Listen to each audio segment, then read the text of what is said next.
बेशक देता है खुदा उनको जिनकी किस्मत ख़राब होती है। बेशक देता है खुदा उनको जिनकी किस्मत ख़राब होती है।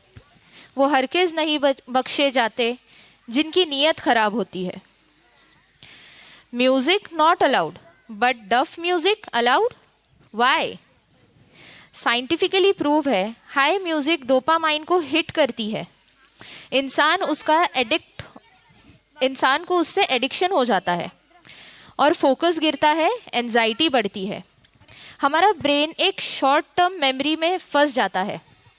और डफ, इसका साउंड सिंपल और नेचुरल होता है, ह्यूमन हार्ट बीट के साथ रिदम करता है और इसका कोई एडिक्शन नहीं होता।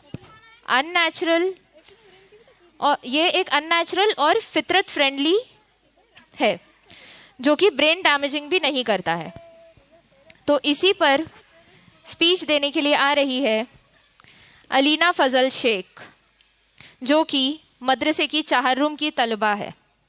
नहमदुहु व नुसल्ली अला रसूलिहिल करीम, अम्मा बाद। अस्सलामु अलैकुम व रहमतुल्लाहि व बरकातुहू। आज के इस पुरनूर जलसे में मेरी तकरीर का उन्वान है कि म्यूजिक से ईमान को आग लग जाती है। कैसे बर्दाश्त करेंगे? कान साफ करते हैं, एयरबड्स की रुई अगर जरा जोर से दबाए तो चीख निकल जाती है।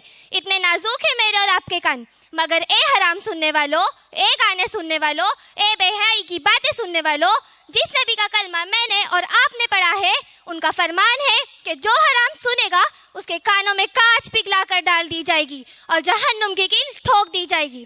है इतनी ताकत हमारे अंदर? बताओ अपने आप को, कोई देखे ना देखे अल्लाह देख रहा है।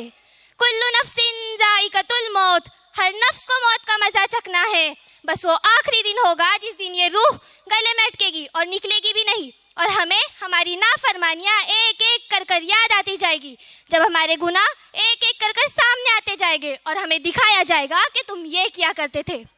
आखिर मैं आपसे पूछती हूँ कि इस्लाम में म्यूजिक हराम क्यों है? आपके दिमाग में भी कभी ना कभी सवाल जरूर आया होगा। खैर, इस सवाल का जवाब है मेरे पास। आप खुद सोचिए, जब हम म्यूजिक सुन रहे होते हैं तो हम अपनी रियल लाइफ से निकलकर इमेजिनरी वर्ल्ड में चले जाते हैं। फॉर एग्जाम्पल, अगर हम कोई ऐसा सॉन्ग सुन रहे हो जिसमें बहुत सी उदासी, मायूसी भरी बातें हो और दिल टूटने की बातें की जा रही हो, तो हम अपनी रियल लाइफ से निकलकर इमेजिनरी वर्ल्ड में चले जाते हैं। सेकेंड थिंग, कुछ गानों में ऐसी अब्यूजिंग लैंग्वेज आ जाती है जिसका जिक्र कोई शरीफ इंसान बर्दाश्त नहीं कर सकता। मैं आपको याद दिला दूं, हनी सिंह का एक सॉन्ग मैंने भी सुना था जिसमें माँ की गाली थी और लोग उसे बड़े मजे से गा रहे थे। Third and last but not the least, जो सबसे ज्यादा खतरनाक है, बहुत से गाने हैं जिनमें कुफ्रिया और शिरकिया कलिमात आ जाते हैं, जिससे एक ईमान वाला अपने दिन को आसानी से छोड़ देता है। और हदीस में आता है कि ईमान हया का एक हिस्सा है। फरमाया, इजाफा तकल हया फफ अलमाशी अता, कि जब तुझसे हया खत्म हो जाए तो तू जो चाहे कर। जब दुनियावी महबूब खुदा के जगह दिखने लगे तो बस खैर है ईमान की।